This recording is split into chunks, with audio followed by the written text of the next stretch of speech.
E aí, pessoal, hoje a gente vai fazer uma aula mostrando um pouquinho de prospecção, essa parte de prospecção estratégica. Só deixa eu silenciar o celular aqui. Então, pessoal, lembrando que prospecção estratégica, a parte estratégica é feita no escritório, é feita em casa. E a ideia é fazer essa prospecção com referência bibliográfica. Só que quando se fala em referência bibliográfica, não exatamente só livros, pode até usar, mas principalmente a parte de dados que se encontram disponíveis na internet. Vou mostrar pelo menos um site nessa videoaula aqui. E eu já vou avisando, é um site que às vezes dá problema, às vezes não funciona direito, às vezes hora funciona, outra hora não funciona. É um site meio instável, mas é muito bom, porque quando ele funciona ele entrega muita coisa, tá? Então tem isso. Ele é um site que pode dar uma dor de cabeça. Por exemplo, eu que dou aula presencial também, quando eu vou usar um site igual a esse, eu penso 1500 vezes, porque corre o risco de chegar na hora da aula e o site falhar. Mas a gente vai mostrar aqui, o site do SGB, chamado WebGIS. Eu realmente espero que esse site crie essa estabilidade tão legal que vai ser útil para tanta gente. Eu queria iniciar aqui um pouquinho uma parte que eu fiz aqui, falando um pouquinho dessa parte do site antes na apresentação.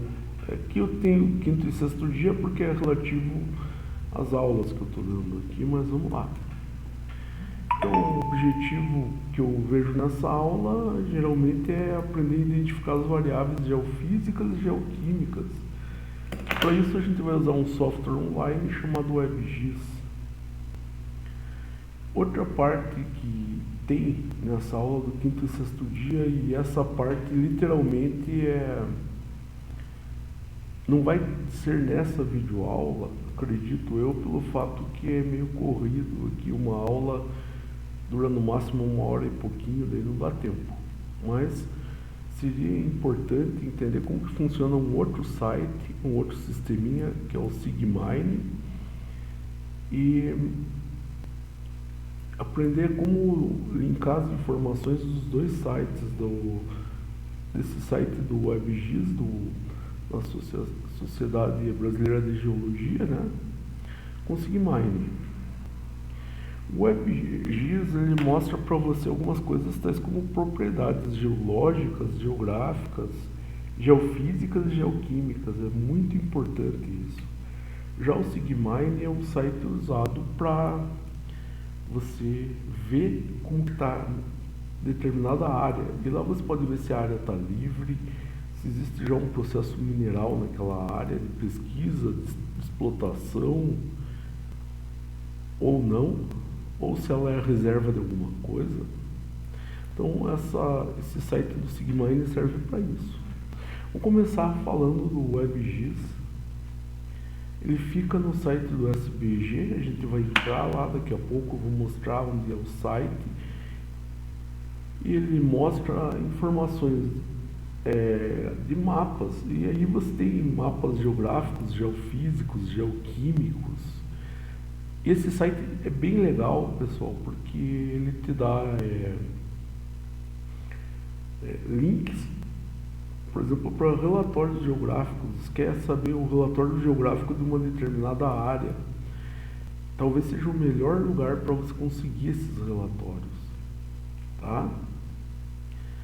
E aqui eu falando de novo, eu sei que não é legal falar isso, mas principalmente se você, igual eu, quer dar uma aula e vai usar esse site, vai consciente em uma coisa: na prática muitas vezes não funciona direito.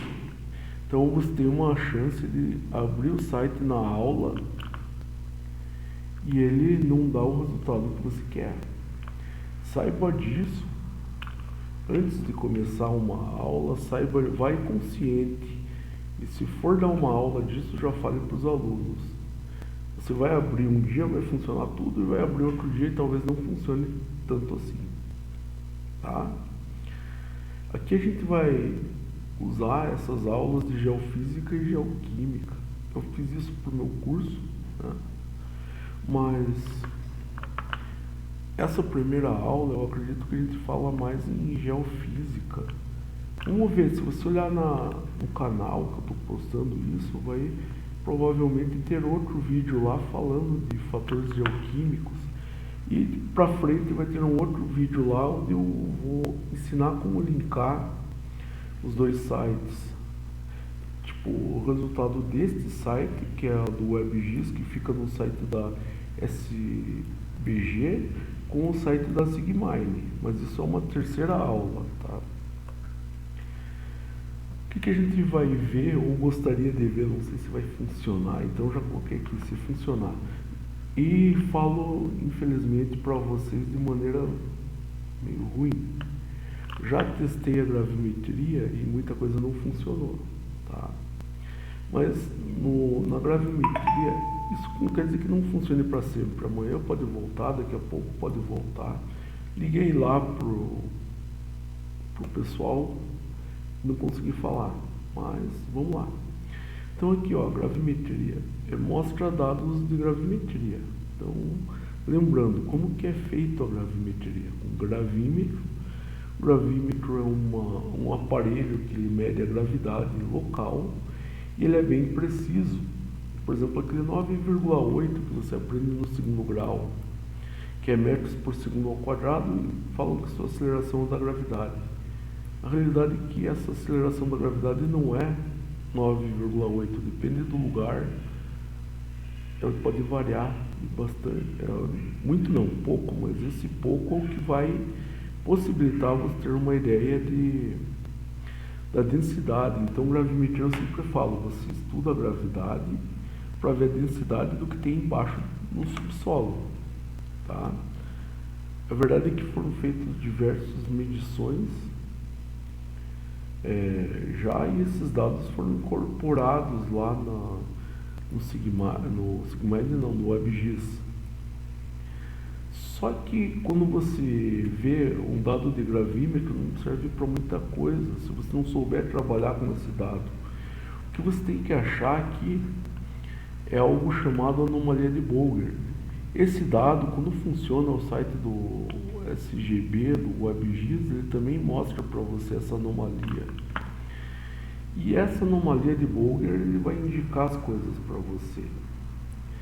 Pessoal, eu estou falando aqui meio por cima da gravimetria, mas é lógico, a gente fez uma aula, posso até fazer uma videoaula de gravimetria teórica com vocês. E nessa aula teórica eu mostrei tudo. Mostrei a equação de Elmert, que ele pega a gravimetria em relação à latitude. Eu mostrei para vocês, para eles, né, no caso, o efeito da altitude, também o efeito de Bolger, expliquei cada coisa lá. Mas tudo isso a gente chega, juntamente com o dado do gravímetro, para chegar numa coisa chamada anomalia de Bolger. E ela funciona, e ela é dada no site do WebGIS como funciona. Um jeito bem fácil de analisar é lembrar de uma aula de geologia. A gente falava em geologia que a crosta tinha dois tipos, né? Tinha a crosta continental e a crosta oceânica. Lembrando que a crosta é aquela camada, se você for observar, chega a 10 quilômetros, num lugar mais profundo, né? Então é uma casquinha, onde a gente vive, onde a gente minera. E essa crosta o que interessa na mineração é o que tem nessa crosta, o que está nela, porque é lá que a gente busca o minério. Eu falava na aula de geologia que essa crosta tinha uma constituição geral, a crosta territorial também, chamada de crosta terrestre, né? Uma constituição de granito, uma constituição granítica. Lembrando que o granito ele tem uma densidade aproximadamente de 2,67 gramas por centímetro cúbico. E aí você pergunta, por que aproximadamente? Porque se você for ver, granito é uma rocha intrusiva, ígnea, e pode variar um pouco a sua constituição. Você tem granito, é uma rocha ácida, sem dúvida, mas você pode ter um pouco menos ácida, mais ácida, talvez com um pouco mais de sílica, um pouco menos de sílica, um pouco mais de olivina, um pouco menos de olivina, assim como os outros constituintes. Então a densidade dela não é única. Assim como todas as rochas, se você pensar, a densidade tem uma faixa de variação, e a faixa de variação média dessa rocha seria 2,67 gramas por centímetro cúbico. A ideia da anomalia de Bolger, se mostrar um valor menor que 2,67 gramas por centímetro cúbico, é dita negativa, a anomalia vai dar negativa. Então, se deu uma anomalia menor que zero, por exemplo, deu uma anomalia menos 0,2, é uma anomalia negativa e vai mostrar para você que no fundo a densidade do que tem naquele ponto é inferior a 2,67 gramas por centímetro cúbico. Então o que eu falo, gravimetria, você vê olha a gravidade para pegar por tabela a densidade. Quando você pensa que é menor que 2,67 gramas por centímetro cúbico, o que pode ter lá embaixo? Pode ter rochas bem ácidas, então podia até ser granito, só que granito com a densidade menor ainda que 2,67. Pode ter também, pessoal, uma bacia sedimentar, pode ter um aquífero, pode ter um poço de petróleo. São coisas que são menores, a densidade no geral dá menor que 2,67 gramas por centímetro cúbico. Quanto menor for, guardem isso, quanto menor for essa anomalia, ele tende mais para coisas de menor densidade. Então, por exemplo, um poço de petróleo, você sabe o que é o petróleo? Uma mistura aí de gás e óleo. Ele foi formado por um processo geológico, o qual a gente já falou lá na aula de geologia, mas tanto o óleo, que fica na parte de baixo do poço, quanto o gás, que fica na parte de cima, os dois têm densidade menor que 2,67. E, pela lógica, o que vai acontecer? Se você medir a anomalia de Bolger naquele ponto, é muito provável que ele mostre um valor bem abaixo de 2,67. Esse é o método de prospectar petróleo. Quando eu falo método de prospectar petróleo, não é bem o método completo, mas é o início que você começa a ver um poço de petróleo. Um modo é esse, pela anomalia de Bolger. Se for zero, quando for zero, pessoal, a gente falou aqui negativo, agora falar do zero é muito difícil. Eu olhei diversas vezes no site da WebGIS lá, quando ele estava funcionando a gravimetria, nunca consegui achar um valor igual a zero lá dentro. O interessante é que agora há pouco estava olhando, ontem eu olhei, e também na aula ontem não funcionou a gravimetria. A gravimetria não funcionava, mas tem uma parte lá que é chamada anomalia de Bolger, que está relacionado com a gravimetria. Isso aí ele funciona. Eu vou mostrar depois. Mas a ideia é a seguinte: se você por acaso achar algo como zero na anomalia de Bolger, você pode imaginar que a geologia do subsolo daquele lugar, ele é exatamente pode ter certeza que tem uma chance muito grande de ter uma quantidade lá de granito muito grande. Não estou falando que esse granito vai ser ótimo, por exemplo, para construção civil, como rocha ornamental. Tem que olhar outros aspectos. Se ele está quebrado ou não, se ele está inteiro. Você tem que analisar isso daí, mas indica granito. Ou muito próximo do zero, por exemplo, menos 0,1 ou mais 0,1, mais 0,2, menos 0,2 indica alguma faixa de granito. Tá? Agora, se for positiva, pessoal, aí você vai ter rocha mais máfica. O que era a rocha mais máfica? São rochas básicas. E por que elas são básicas? Porque ela tem menos sílica e tem um teor maior de algum tipo de metal. Tá? Então, se for maior que zero, indica para você uma densidade maior que 2,67. Então você tem uma chance grande de ter metal ali. É evidente que quando eu falava lá no comecinho de estudo geofísico, foi no começo do curso, eu falava que os dados geofísicos te dão uma ideia e muitas vezes você tem que ligar um dado com o outro. Por exemplo, eu pego o dado da anomalia de Bolger, que é um dado que vem da gravimetria, e vou colocar com outros dados, por exemplo, para tentar confirmar se aparece de um jeito ou aparece de outro, a chance de ser aquilo é maior.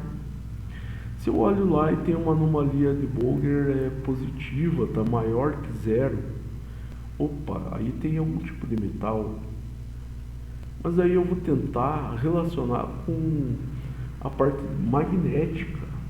Tá? A gente vai falar daqui a pouquinho nessa parte magnética, mas a ideia é essa, eu relaciono a anomalia de Bolger com a parte magnética e com isso, pessoal, eu tenho uma confirmação a mais. Tá? São métodos aí de cruzar esses dados e você pode fazer isso no WebGIS de uma maneira bem legal. Isso foi uma boa sacada de quem criou esse site dessa maneira. Você pode colocar camadas e colocar transparência na camada para sobrepor camada e ter isso visual. Tá? Isso é uma coisa bem bacana. Bom, vamos lá adiantar um pouquinho, falar ainda do WebGIS. E lembrando que nessa aula eu estou falando da parte de geofísica, falar do magnetismo.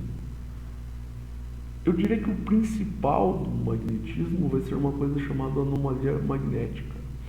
Ele vai te mostrar, através de cores, locais onde existe mais anomalia magnética, menos anomalia magnética. Pessoal, o que acontece na anomalia magnética? Para você ter alguma coisa magnética, você vai ter que ter alguma coisa que consiga se magnetizar. Eu falo de dois exemplos aí de minerais que podem se magnetizar com certa facilidade. Eu falaria aqui da magnetita, que é o mais comum, principalmente para quem estuda a parte de siderurgia, a parte de metalurgia siderúrgica. Por quê? Porque a magnetita, eu vou colocar ela aqui, deixa eu ver. Vou colocar ela em amarelo para vocês verem.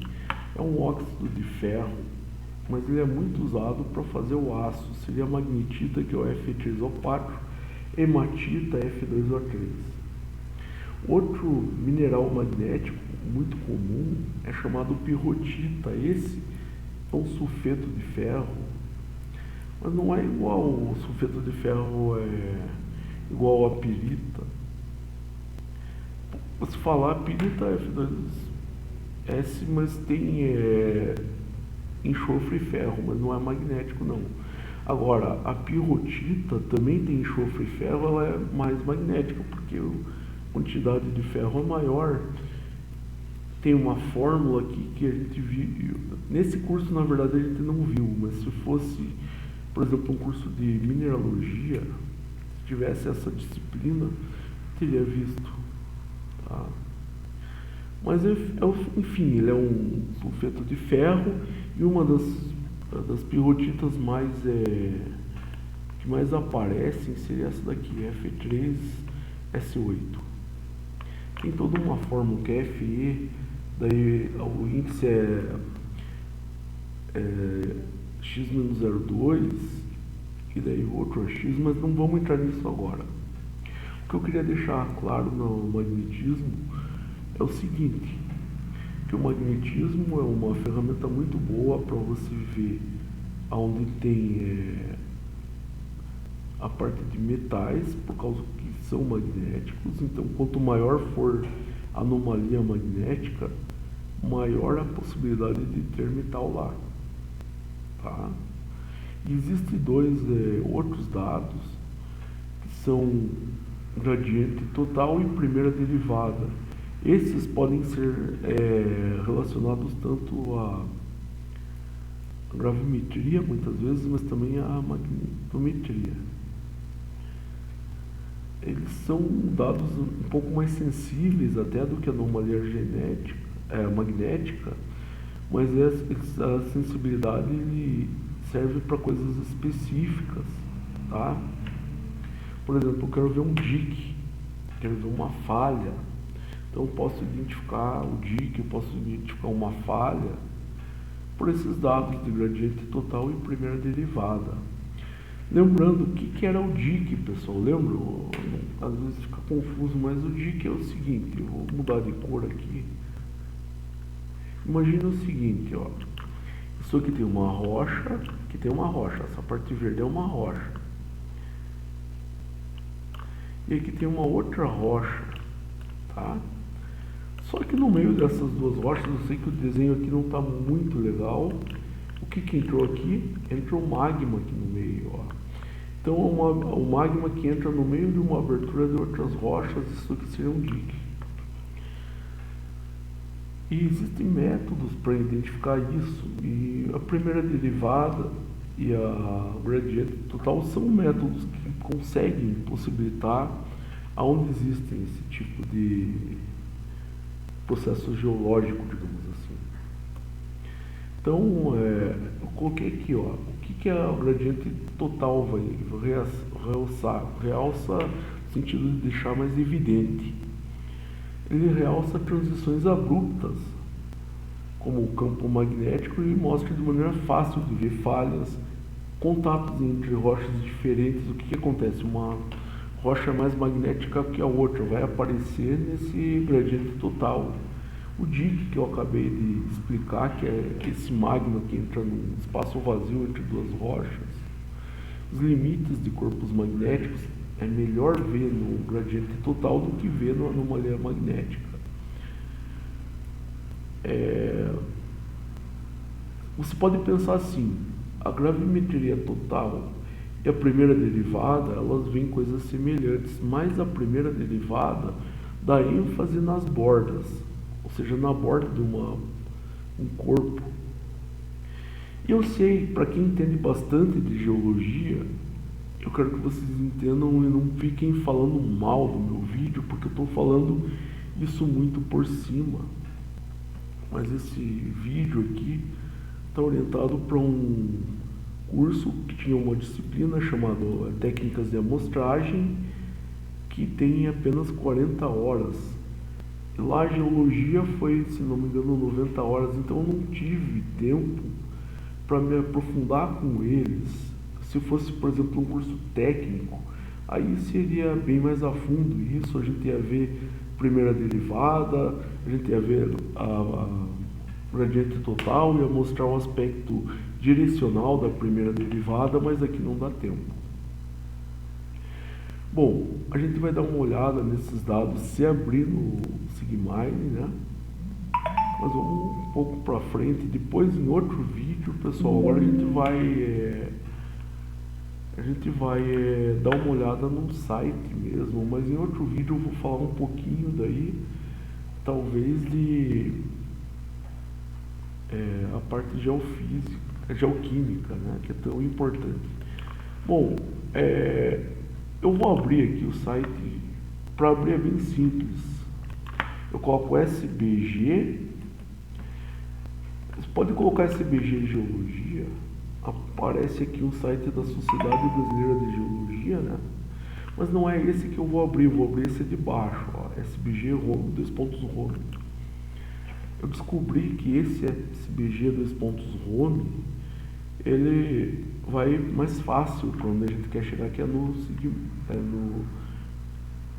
Sigmine não, desculpa, no WebGIS.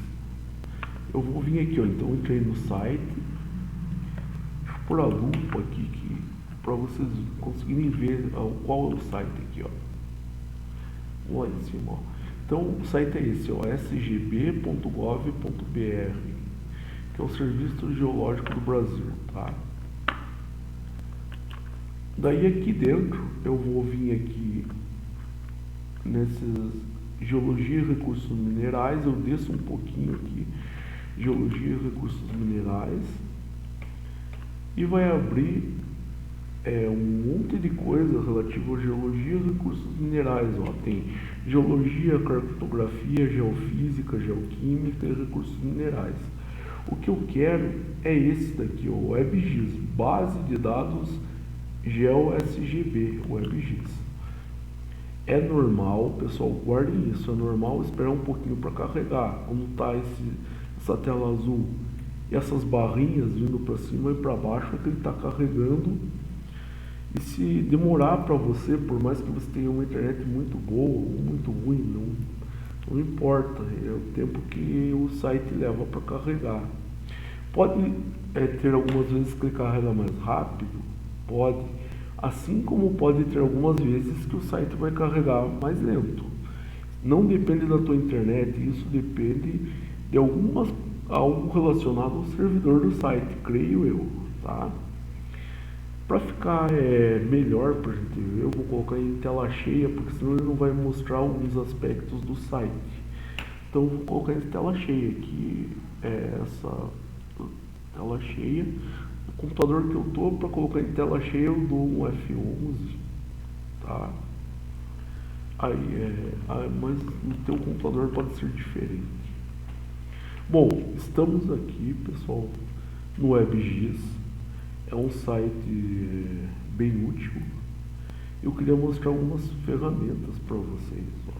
Primeiro, aqui, depois a gente vê a barra de endereço aqui, mas só mostrando aqui. O mais ele aumenta o zoom, o menos você vai diminuir o zoom. O que você também pode fazer facilmente com o scroll, a rodinha do mouse. Rodando para frente você aumenta o zoom,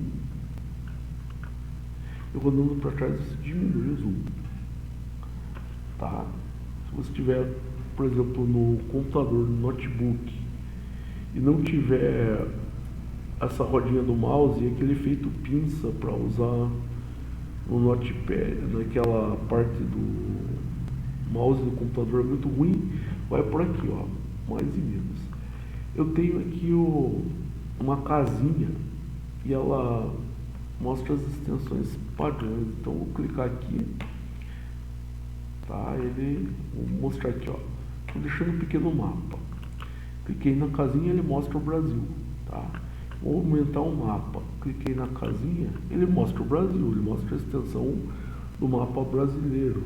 Lembrando que esse site é um site para o Brasil.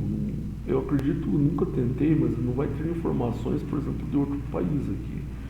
Algo que já foi perguntado, inclusive, em aula para mim. Bom, aqui é o meu local. Eu quero que você entenda uma coisa. Você pensa, o Humberto está, por exemplo, em Barro Alto, Humberto está em Goianésia, Humberto está em Crixás.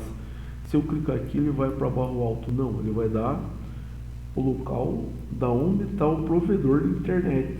Então, se eu clico aqui, ó, ele vai mostrar. Por incrível que pareça, desta vez ele mostrou a cidade de Barro Alto direto, mas muitas vezes ele estava pegando Goiânia. Então olha que legal aqui, ó.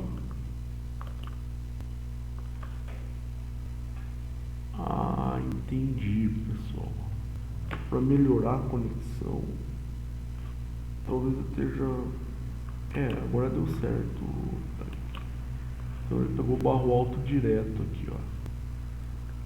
Bom, Essa setinha para voltar, ele faz a ultimação e aqui ele vai para frente.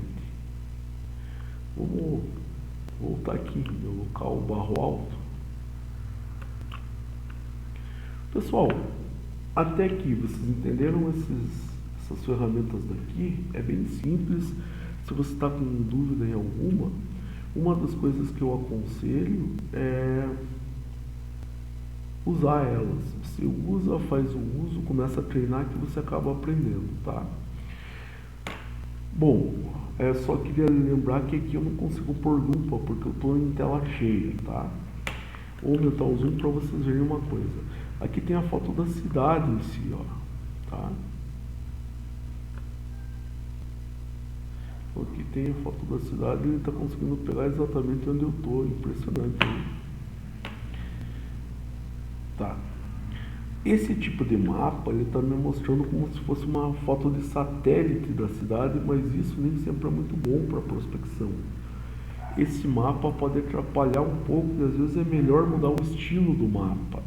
Então agora a gente vai ver a primeira ferramenta daqui, ó. Essa ferramenta é chamada Galeria de Mapa Base. Não sei se vocês notaram uma coisa aqui, pessoal, preciso que vocês olhem exatamente aqui agora, ó. Aqui ele está mostrando a latitude e a longitude em graus, ó. Então quando eu cliquei em barro alto, ele está nesse ponto aqui, ó. E aqui eu tenho a latitude e a longitude em graus. E se eu passar aqui, note que ele pode variar um pouquinho. Lembrando, para quem viu topografia, pessoal, quando a gente falava em latitude e longitude, a latitude era a distância da linha do Equador, ela podia ser tanto positiva para cima da linha do Equador quanto negativa, e para cima do Equador ia do 0 até o 90 positivo, que seria o polo norte geográfico. Para baixo ia do 0 até o 90 negativo, que seria o polo sul geográfico, tá? Já a longitude, ela separa o mundo em Ocidente e Oriente, em relação ao meridiano de Greenwich, e ela vai 180 para o lado da direita e 180 para o lado da esquerda. Isso é bom lembrar para vocês entenderem aqui que ele está mostrando a latitude e a longitude em graus. Eu sei que vocês que estudaram topografia, vocês aprenderam diversos sistemas de graus. Vocês aprenderam o sistema DMS, vocês aprenderam o sistema UDM, também aprenderam esse sistema em graus, tá? Como eu falei, não é muito bom esse mapa desse jeito, porque ele consegue... Ô pessoal, agora detalhe, agora que eu notei, por algum motivo, quando eu voltei aqui, ele não foi para barro alto não. Olha que interessante isso. Antes ele tinha ido direto para barro alto. Agora se eu clico aqui, ele foi direto para Goiás. Agora que eu notei isso aqui.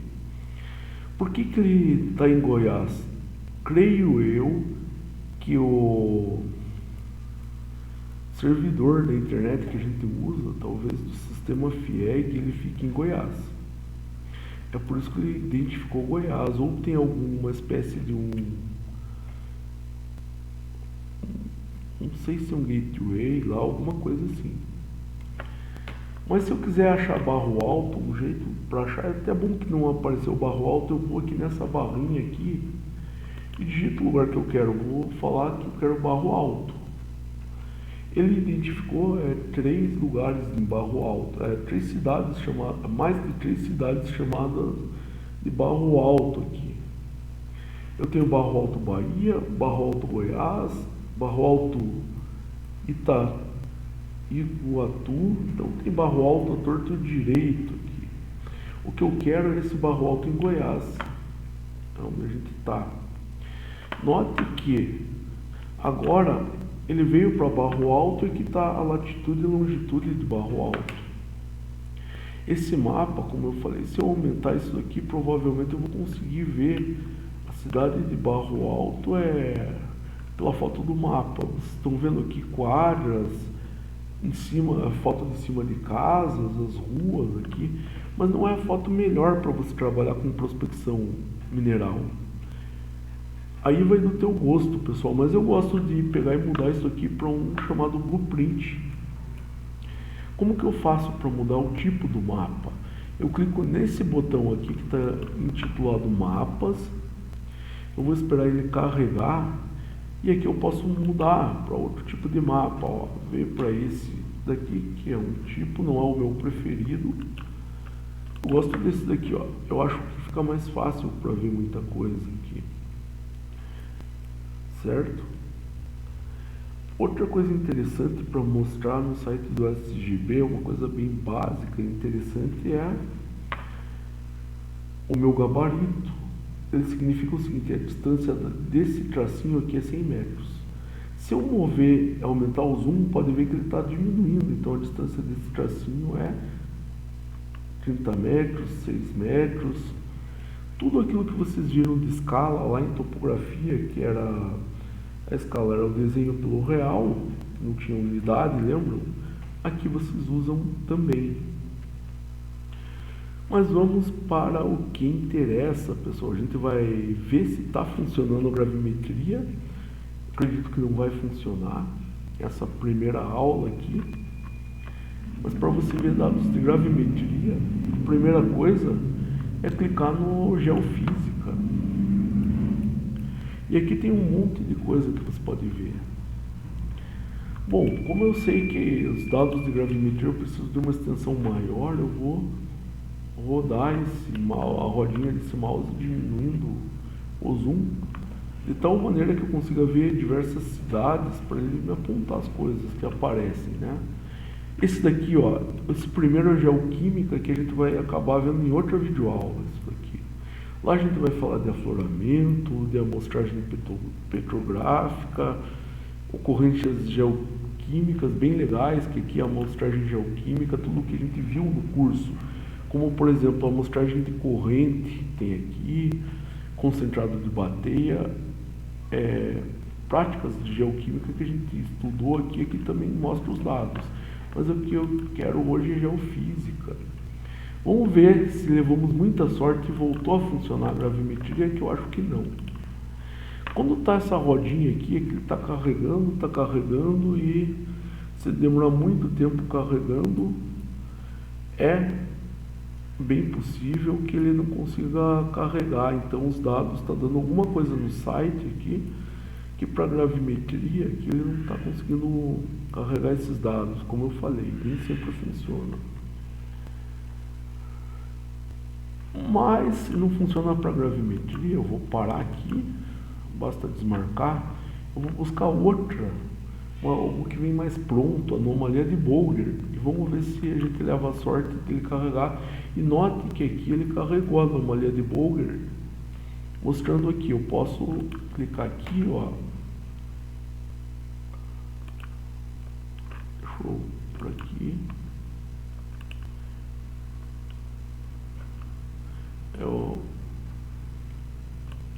deixa eu ver se isso aqui vem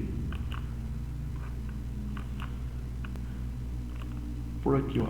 Ele permite que eu trabalhe com transparência aqui, ó. Eu posso pôr mais suave para mim colocar em camadas, uma por cima da outra. Nesse caso aqui, como a primeira demonstração, eu vou pegar uma anomalia de Bolger com o máximo de opacidade aqui, eu quero que apareça muito bem. Bom, esse é o gráfico de anomalia de Bolger. E aí você fala, mas como que eu vou usar esse gráfico de anomalia de Bolger? Vou voltar para barro alto aqui, pessoal. Note que se você for ver aqui em barro alto, ele está nessa cor azul. E aí você fala, aí eu não entendi nada. Então vamos explicar isso agora, ó. Se eu clicar em cima de uma cor qualquer aqui, ele vai abrir uma legenda para mim. E ele fala que a anomalia de Bolger aqui é 13, ou seja, é bem alta, onde está lilás, e é bem baixa, onde está azul. O que é esperado de barro alto? Como ele está mostrando aqui a anomalia de Bolger menos 109, não sei se no vídeo aparece muito bem, mas esse valor aqui, ele está azul, o menor que tem. Ele está mostrando que em Barro Alto no geral, o solo de Barro Alto deve estar acima de um solo que seja literalmente com a densidade menor do que 2,67 gramas por centímetro cúbico, o que pode mostrar aquífero, pode mostrar falha, pode mostrar uma rocha bem ácida. E pelo que eu vejo aqui, isso aqui está extremamente ácido, ou seja, é até interessante, pessoal, porque pela anomalia de Bolger, se é que esse dado está certo, ele não está mostrando muito metal aqui.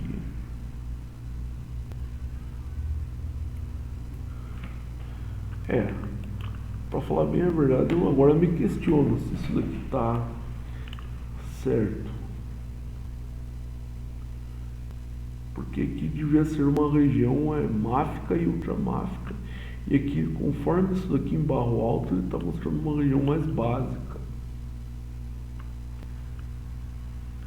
Seria muito importante a gente conseguir abrir a opção de gravimetria, que aparecesse alguma coisa para a gente confirmar, mas não está carregando não. Eu vou um pouco além disso, pessoal, tendo em vista que a gravimetria não está funcionando nesse caso. Eu não sei, eu sou sincero para falar que talvez, pelos dados que está me mostrando da anomalia de Bolger, esses dados estejam com problemas. Mas vamos ver, mas é assim que você analisa aqui essa anomalia de Bolger. É só seguir o que fala aqui, ó, conforme a legenda. Se estiver bem alto, vai estar nessa cor lilás, e aí você vê que a rocha tem uma densidade maior que 2,67 e mostra a rocha básica. Se tiver azul, conforme ele tende para o azul, tende para baixo, isso aqui está mostrando rocha ácida. E na verdade não está condizendo muito com a realidade de Barro Alto isso daqui. Talvez esteja um problema no site mesmo. Está azul e bem azul isso. Bom, mas enfim, pessoal, entenderam como usar a anomalia de Bolger? Então vamos desmarcar ela. E agora a gente vai buscar um outro tipo de dado aqui, que é a anomalia magnética. Vamos esperar carregar.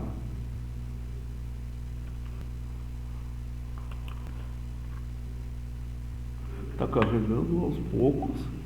Talvez não mostre de todo, mostra só de algumas partes, mas tem que deixar carregar. Ele mostra. Por que ele pode ter lugares que ele não mostra como um todo, mostra alguma parte? Talvez porque ela não foi medida. Para vir para esse site tem que ser medido, ou talvez seja um erro no site mesmo. Como que funciona para você verificar aqui a anomalia magnética, pessoal? Você pode também clicar na legenda, ele te mostra onde for lilás, tem uma quantidade magnética maior, ou seja, tem mais minerais ligados a magnetita, a pirrotita, como eu mostrei lá na transparência. Quando está mais azul, ele não tem muitos minerais. Vou ligar aqui, pedir para ele carregar para ver se ele mostra. Ó, note que ele não está mostrando como um todo, é como se os dados que estivessem dentro do site para anomalia magnética fossem parciais. Ele tem parte que está mostrando, eu sei disso porque ele não está carregando mais nada aqui. Então vamos analisar um site, ó, um lugar aqui, ó. Nesse local aqui, pessoal, está escrito aqui Igarapé, São Francisco, São Félix, Xingu, acho que é Pará isso daqui. Tem locais onde tem bastante, essa cor é lilás aqui. Essa cor lilás está indicando para pra gente o seguinte, que nesse local aqui tem bastante elemento magnético. Pode ser muito magnetita, pode ser pirrotita ou outro elemento magnético. Nessa parte vermelha, embora tenha alguma parte magnética, a quantidade de parte magnética aqui é um pouco menor. Quando chega nessa parte azul ou nessa verde, vai diminuindo até que chega na parte azul e não tem nada. Se eu quisesse explorar um lugar onde tivesse algum magnetita, por exemplo, eu ia buscar um lugar desse daqui, ó, onde está esse lilás mais claro. Pode ver que tem uma diferença, esse lilás está um pouco mais claro e esse é um pouco mais escuro. E aqui tem uma propriedade, uma quantidade, pelo jeito, maior de magnetita ou de pirrotita ou de algum elemento magnético que aqui. Tá? É assim que você analisa o site.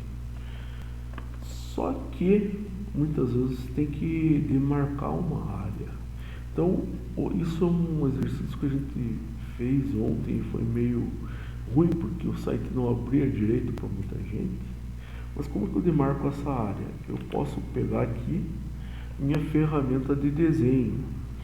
Embora eu possa desligar depois da camada, o que eu desenhar aqui vai ficar visível. O primeiro ponto que eu vou precisar é saber o lugar de latitude e longitude. Até para passar futuramente para o SIGMINE para ver se essa área está livre. Então estou buscando uma área de magnetita aqui para ver se essa área está livre. O que eu faço? Eu escolho um ponto aqui, vou escolher esse daqui, um apontamento, e coloco aqui, ó. Vou pôr aqui, ó, nesse ponto aqui, e nesse ponto, posso pôr mais, mas um ponto, para quem já viu topografia, às vezes, se você usar uma estação total, alguma coisa, você sabe o primeiro ponto e o resto se tira por topografia. Então vamos usar essa técnica aqui. Quero demarcar essa área aqui, eu coloquei esse ponto para mim saber a latitude e a longitude. A latitude está em menos 52,376, seja para baixo, seja abaixo da linha do Equador. E a longitude seria menos 7,237, quer dizer, está na esquerda do meridiano de Greenwich. Bom, pus o ponto. Agora eu vou mudar aqui. Eu gosto de usar esse daqui, ó, o meu polígono. Só que eu vou ligar algumas coisas nesse polígono para depois trabalhar com ele. A primeira coisa que eu vou... Opa! Sair de onde eu estava, pessoal. Pelo ponto, talvez eu consiga voltar lá daqui a pouco.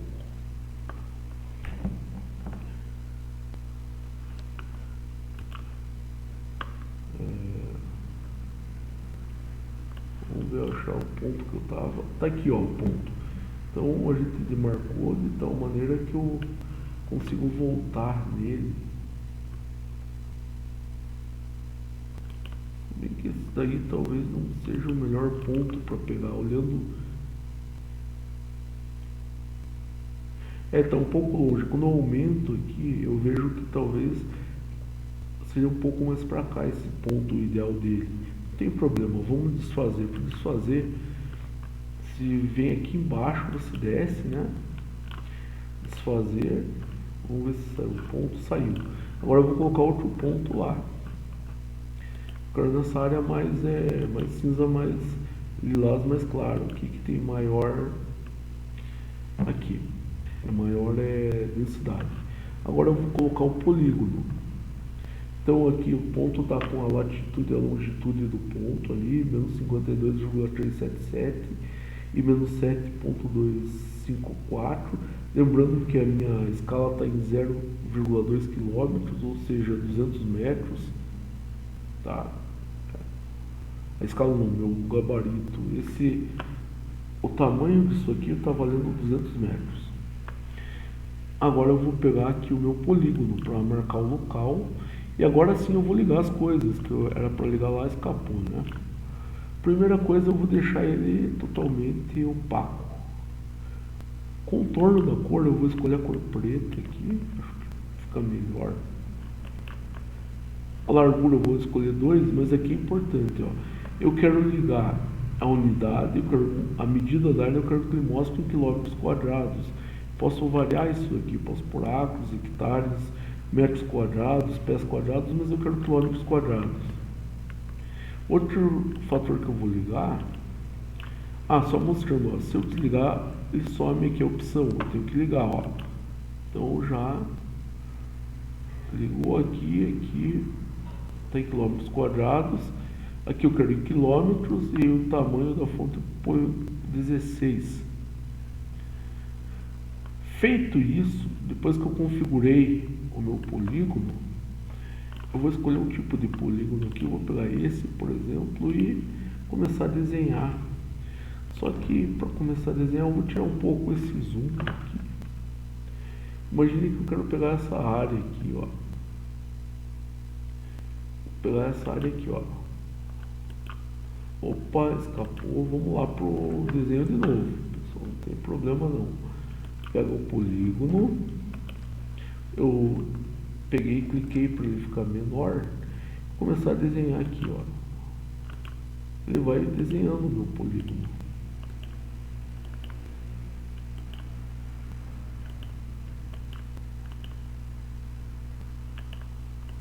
Estou acompanhando, tentando acompanhar aqui minha área, tá?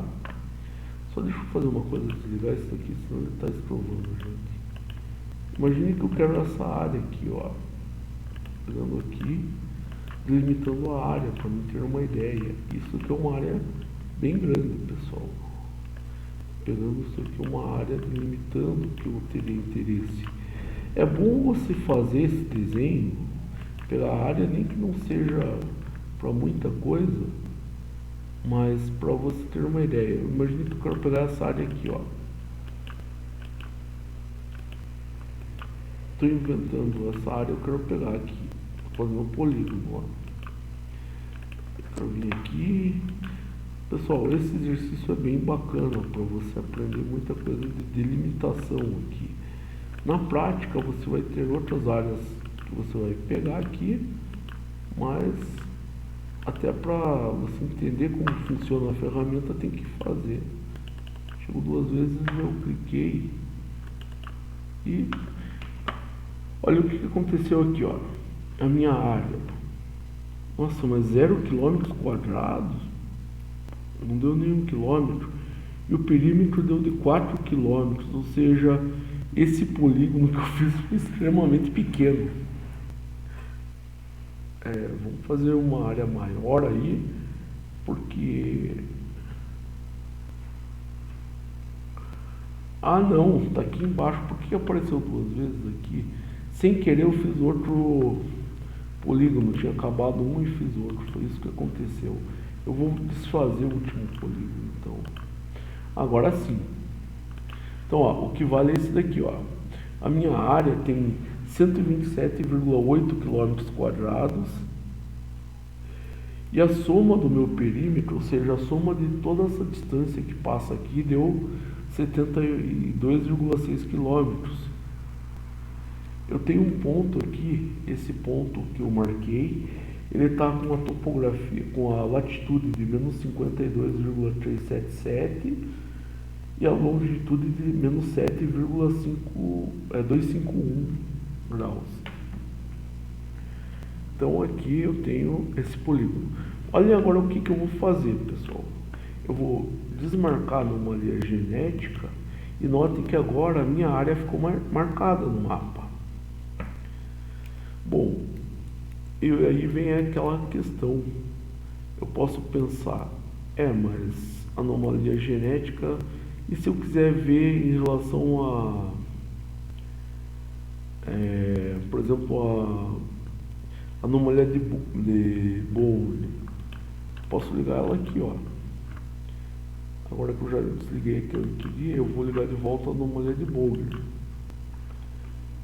E realmente é uma coisa esquisita isso, porque ele deu uma forte anomalia magnética, ou seja, naquela área tem bastante, digamos assim, material magnético, Mas também naquela área está mostrando, pessoal, que tem baixa anomalia de Bolger, ou seja, rochas,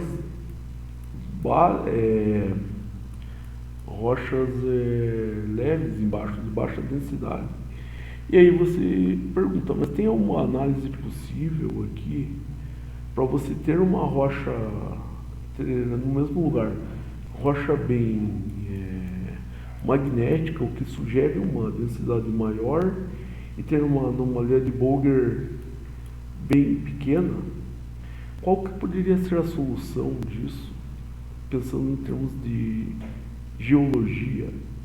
Eu vejo que até certa camada pode ter muito material magnético, e nessa parte a densidade é alta, mas um pouco acima ou um pouco abaixo desse material deve ter o que? Deve ter uma parte de densidade muito baixa. Note que eu estou conseguindo fazer essa análise fazendo um cruzamento de dados aqui. Então poderia ter um aquífero lá, uma bacia sedimentar lá embaixo, ou mesmo poderia ter algum tipo de poço de petróleo. Poderia ter alguma coisa nesse sentido lá embaixo. Notando por que eu consegui ver isso daqui, por que eu consegui ter essa noção do que pode ter, como que está lá embaixo, porque eu cruzei dois dados, digamos assim, dois dados geofísicos. Agora, pessoal, eu vou fazer uma coisa aqui. Eu vou sair da tela cheia, tá? Eu vou voltar pro PowerPoint e vou fazer mais ou menos um desenho daquilo que eu julgo ter visto lá embaixo, com esses dois dados aqui. Pegar aqui mesmo, fazer um desenho só para vocês entenderem de um jeito um pouco melhor do que eu vi lá embaixo. Então, desenho da análise, vamos chamar isso aqui desenho da análise. O que eu julgo ter visto lá embaixo, analisando esses dados? Eu vi aqui, ó, uma camada. Eu vou tirar isso aqui que só atrapalha. Uma primeira camada aqui, pessoal. Eu vou usar um retângulo aqui, ó. Uma primeira camada de uma rocha bem densa e bem básica. Então aqui eu vou pôr camada básica, rica em minerais magnéticos. Minerais magnéticos já falamos, aqueles que podem se magnetizar. E aqui a densidade é alta. Só que abaixo disso daqui, abaixo dessa camada, pessoal, o que deu para notar? Tem uma camada de uma rocha muito... vou mudar a cor disso daqui, claro, para... Aqui abaixo eu vejo uma camada de rocha bem abaixo, de rocha com densidade menor que 2,67 gramas por centímetro cúbico. Deixa eu só por esse cúbico. Isso é uma coisa do PowerPoint que eles podiam mudar, né? Fazer um jeito mais fácil para a gente colocar esse cúbico aqui. Tem que vir em fonte, todo esse trabalho aqui para... e aqui não vai ser possível fazer pelo visto. Bom, não aparece esse 3 aqui é cúbico. O que eu quero mostrar para vocês, pessoal? Pela análise, comparando a análise de anomalia de Bolger e comparando aqui é 76, comparando a análise de... Pode entrar. Ó, professor, Tudo bom? tá bom? Tudo. O controle é certo aqui, professor? Tá. Tá? Só um pouquinho. Só deixa eu ver se eu consigo desligar o da administração. Pode pegar aí, ó. Eu já trago ele. Tá. Da administração sumiu, eu não sei onde tá. Tá bom. Vamos ver se nós conseguimos liberar. Ó, se puder encostar a porta e terminar a aula aqui.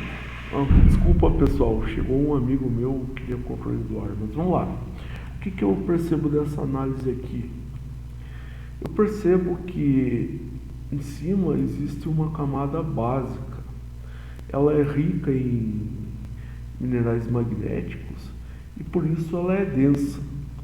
É uma alta densidade muito maior que 2,67. Abaixo deve ter uma camada com uma densidade muito menor de 2,67. Só que, pensando nessas duas análises, análise de Bolger e análise de anomalia magnética, dá a crer que essa camada aqui, essa camada de rocha de densidade bem menor, seja muito mais profunda, ou seja, esse tamanho aqui é muito mais profundo que esse. Mas pode acontecer, sem dúvida, a seguinte condição, ó. Essa camada pode estar em cima e essa pode estar embaixo. Mas também pode acontecer, isso eu vou falar daqui a pouco como que faz para saber, de essa estar embaixo e essa está em cima. Pode acontecer isso aqui também. E só pela análise desses dois dados aí não dá para saber. Qual que seria a maneira correta para mim ter um pouco mais de informação, já que a anomalia magnética está indicando que tem magnetita, tem pirrotita lá. E já que a análise de Bolger, a anomalia de Bolger está indicando que tem pelo menos uma grande extensão lá que tem uma rocha com a densidade muito menor e pode ser um aquífero, poderia ser até de repente um poço de petróleo, não dá para saber. O jeito correto para fazer isso seria usar um outro tipo de método geofísico chamado sismologia.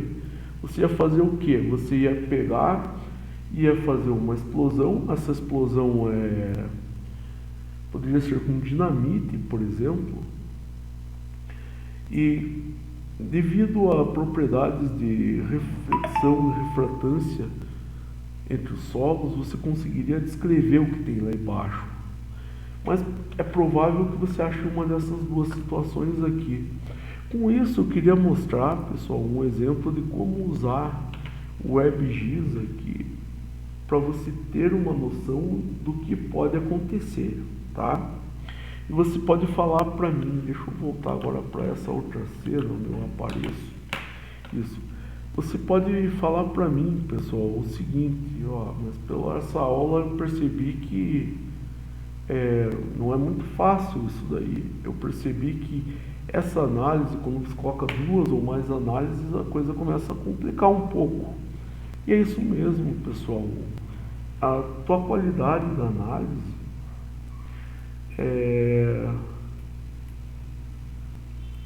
depende do que? Depende da teu conhecimento de geologia, de geofísica, tá? Mas você fala, professor, eu não tenho todo esse conhecimento, eu queria ter essa resposta. Você pode usar a inteligência artificial para isso. Então vamos fazer o uso de inteligência artificial, tá? E para isso a gente vai voltar no site aqui. Eu vou anotar aqui os parâmetros, tá? Esse primeiro parâmetro que está me mostrando aqui seria da anomalia de Bolger. Eu vou pedir para ele mostrar de volta a legenda para ver quanto que ele está mostrando para mim. Isso já demorou. Vou pegar daqui, ó. Anomalia de Bolger, ele está mostrando que tá. Agora eu vou usar lupa, agora eu não estou mais em tela cheia. Para você ver isso daqui, ó. A cor é mais ou menos essa daqui, ó, pessoal. O verde, entre menos 54 e menos 66. Então creio eu que a anomalia de Bolger, um valor justo para ela seria menos 60. Talvez o menos 50 talvez um pouco mais forte, né? Tá, vamos por menos 60. É por isso que Seria muito melhor se tivesse aquela parte de gravimetria funcionando, que a gente pegava um dado mais confiável. Daí. Só deixa eu achar onde está a lupa para desligar ela. Aqui, ó. Então a gente achou que a anomalia de Bolger está menos 60. Agora uma outra coisa que a gente vai ver seria a anomalia magnética. Então vou desligar aqui a anomalia de Bolger e voltar na anomalia magnética aqui, ó. Tá no vermelho, tá no azul, no lilás aqui. Vamos ver quanto que ele está dando. Vou pegar a lupa de volta para a gente ter uma ideia melhor. Vou aumentar isso daqui. Bom, ele está entre aqui o 145 seria essa parte lilás. Eu acredito que está entre 130 positivo. Olha a pergunta que eu vou fazer para o ChatGPT agora. Só deixa eu perceber se eu fiz uma burrada ou não. Fiz. Me perdoem, pessoal. Eu esqueci de mudar a câmera. Vamos lá, fazer de novo. Eu vivo esquecendo disso. Um dia eu aprendo. Bom, de novo. Eu vou pegar e vou desligar aqui a anomalia magnética, desligar a anomalia de Bolger, deixar só a anomalia de Bolger. Nessa anomalia de Bolger está essa parte mais verde aqui. Eu clico aqui para ver a legenda. Vou usar a lupa e vou ver que está mais ou menos aqui. Então eu achei pela cor aqui menos 60 para minha anomalia de Bolger. Deixa eu desligar a lupa agora. Volto lá. Desligo a anomalia do Bolger e ligo a anomalia magnética. Clico aqui esse lilás aqui, ó. Vou pôr a lupa de volta para a gente ver. 145 é o lilás mais claro, 88 é o quase vermelho, eu diria que está uns 130 mais ou menos. Vamos ao 130. Mas isso é para você fazer no ChatGPT agora. Vou ligar o ChatGPT. Então vamos achar aqui o ChatGPT.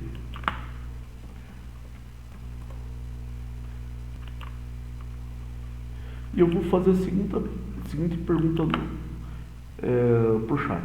Qual seria a análise para um local onde a anomalia de Bolger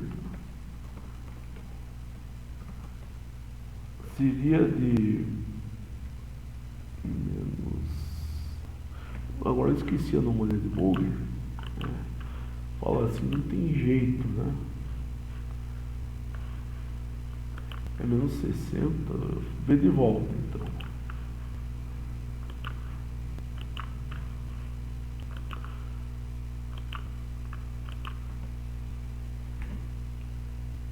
Menos 60. Bolger é menos 60. E a anomalia magnética seria 130. Então vamos perguntar para o ChatGPT. Menos 60 e a anomalia magnética seria de 130. Vamos ver o que ele fala para a gente. Uma análise geofísica, ele mostrou menos 60 miligrau, colocou certinho as unidades. Ele falou que é o que a gente fez, dados conjuntos aqui. Então o que significa? Anomalia negativa indica a presença de materiais menos densos, o que a gente falou. Sedimentos, podia ser um poço de petróleo, podia ser um aquífero. Então ele falou rochas sedimentares menos densas. E aqui ele cita arenitos, siltitos e argilitos. Pode ver que ele está mostrando aqui rochas clásticas. Então ele falou, ó, possivelmente bacias sedimentares e alterações hidrotermais, então um aquífero aqui dentro, cavidades. Alto grau, alteração, contexto metamórfico. Agora vamos ver a anomalia magnética. Então, alta suscetibilidade magnética. Presenças de minerais magnéticos, como a pirrotita, ígneas máficas. Então, agora uma interpretação integrada. Uma combinação contraditória é o que eu falei lá atrás. Estava meio complexo e meio estranho. Então, é que ele pensou, ó, o que pode acontecer? Corpos ser um pouco máfico, alterado, atualmente vesicular, forma de vesícula, ou seja, com poros muito grandes, as vesículas, não é bem poros, são buracos por onde sai o gás, né? Então ele imaginou aqui o riolito vesicular. Então é uma análise dele. Mas com isso eu queria mostrar para você que ele imaginou o riolito vesicular, imaginou uma zona de sedimentos. Agora, esses são dados que levam você a pensar um pouco no teu subsolo. E isso que eu falei aqui também, uma parte muito densa e de alta, bem magnética, e uma parte muito pouco densa. Com isso, pessoal, você percebeu que você pode sim usar a ferramenta em conjunto e você tem esse salto a mais da inteligência artificial, tá? Eu aconselho vocês a praticarem isso. Peguem diversos pontos, comecem a praticar e comparar o que vocês veem com o site de inteligência artificial. Só lembrando que o site de inteligência artificial ele tem bastante inteligência, mas não é soberano. São muito mais a própria experiência de vocês. É isso aí, pessoal.